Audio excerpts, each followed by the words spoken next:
Welcome. My name is Tim Butler, one of the Johnson Controls product managers for the Penn line of commercial refrigeration products. In this video, you will be introduced to the alarm setup menu of the new A525 electronic refrigeration controller with adaptive defrost. After viewing this video, you will understand the alarm menu and how it interfaces with many other functions within the A525 control. There are 4 primary alarm menus that can be set up on the A525.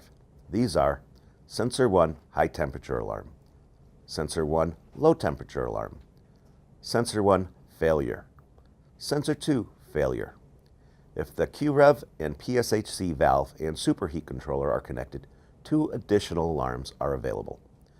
QREV PSHC communications loss and QREV PSHC alarm status. There are also 4 other potential alarm conditions that can exist: refrigerant leak, man in room, door open, and emergency shutdown. These last conditions are dependent upon the choices made when setting up the universal inputs. For example, if refrigeration leak and door open are the mode parameters selected when setting up the universal inputs, alarms can be set for both of these events. Man in room and emergency shutdown will not appear as an alarm choice. If an alarm condition occurs, a message as to the reason for the alarm will scroll across the top of the display. The alarm icon will illuminate. If the buzzer is enabled, it will sound. The alarm relay number 5, will also activate. This relay can be used to turn on a strobe, sound another annunciator, or turn on and off any other device. To silence the alarm, press the alarm icon. Depending on how the alarm conditions were set up, the alarm could be permanently silenced or just delayed until the condition is corrected. When an alarm condition is triggered, the A525 control will record and store the event. The information that will be stored is the date and timestamp of the event, the type of the alarm condition, and the alarm threshold. The A525 will maintain the past 100 events. The event log can be downloaded for record keeping via the USB port on the A525. Please review the video on file downloading and uploading for additional information. Let's explore how to set up the alarms with the A525 electronic refrigeration control with adaptive defrost. Press and hold the menu escape button for 2 seconds. Use the up or down button to navigate to the alarm menu. Press Set. The first alarm is the Sensor 1 High Temperature Alarm. Press Set.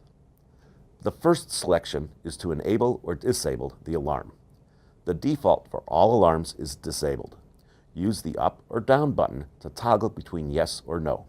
If no is chosen, the menu skips to the next alarm setting, Sensor 2. If yes is chosen, the control indexes to the threshold selection. The threshold is the temperature at which the temperature must rise to before the alarm condition will sound. This is selectable from -40 to 120 degrees Fahrenheit. Use the up or down buttons to set the desired alarm level. Press Set. The control indexes to the next parameter, the buzzer setting. You can choose to have an audible alarm or no sound at all. Use the up or down button to select either on or off. Press Set. The next setting is the alarm delay. In some situations, such as when the refrigeration door is open, a wave of warm air may pass over the sensor, temporarily giving a false impression of a higher temperature in the space. The alarm delay allows you to set a buffer time before an alarm will be initiated. The alarm delay is adjustable from 0 to 99 minutes. Select the desired value and press Set. The next alarm option is the auto clear option. When auto clear is enabled, in other words set to yes, the alarm will silence itself when the alarm condition no longer exists. For example, if the temperature was initially high enough to trigger an alarm, and then the temperature returns to normal operating conditions, the alarm will shut off. It must be noted, though, that for HACCP or other food safety protocols, anytime an alarm sounds, it will be recorded, even if it self-corrects. The next setting is the re-alarm interval, or snooze button as it's commonly called. This is the interval that allows the service or maintenance personnel to determine the cause of the alarm. It is adjustable from 0 to 99 minutes. Use the up or down button to select the desired value and press set. The next alarm is the Sensor 1 low temperature alarm. It is set in the exact same ways as the high temperature alarm.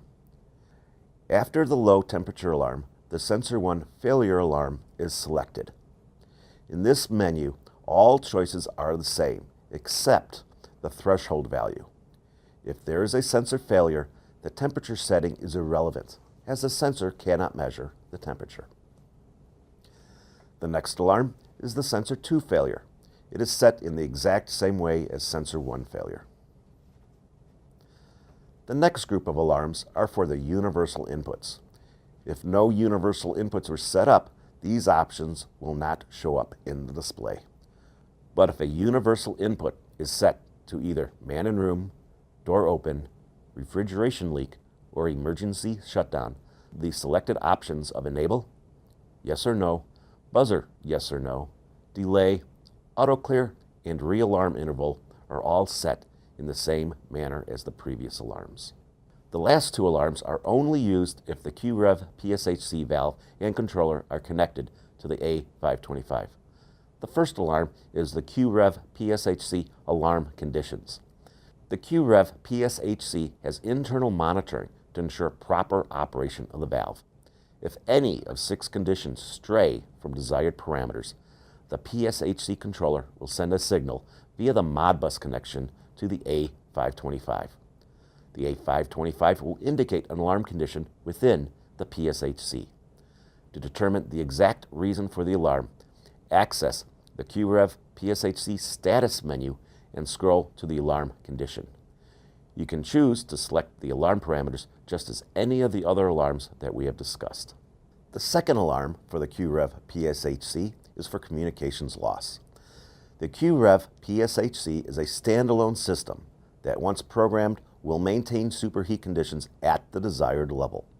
So a loss of communications is not necessarily a reason for concern.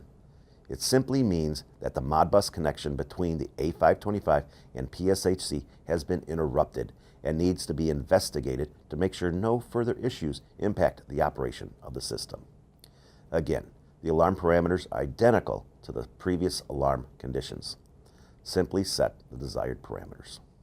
As you can see, the alarming capability of the A525 can truly be a powerful tool to help ensure the proper operation of a refrigeration system. Penn has an entire library of the A525 outlining all the capabilities of this new standard in refrigeration controls. These videos outline the complete operation and capabilities of the A525 electronic refrigeration control with adaptive defrost.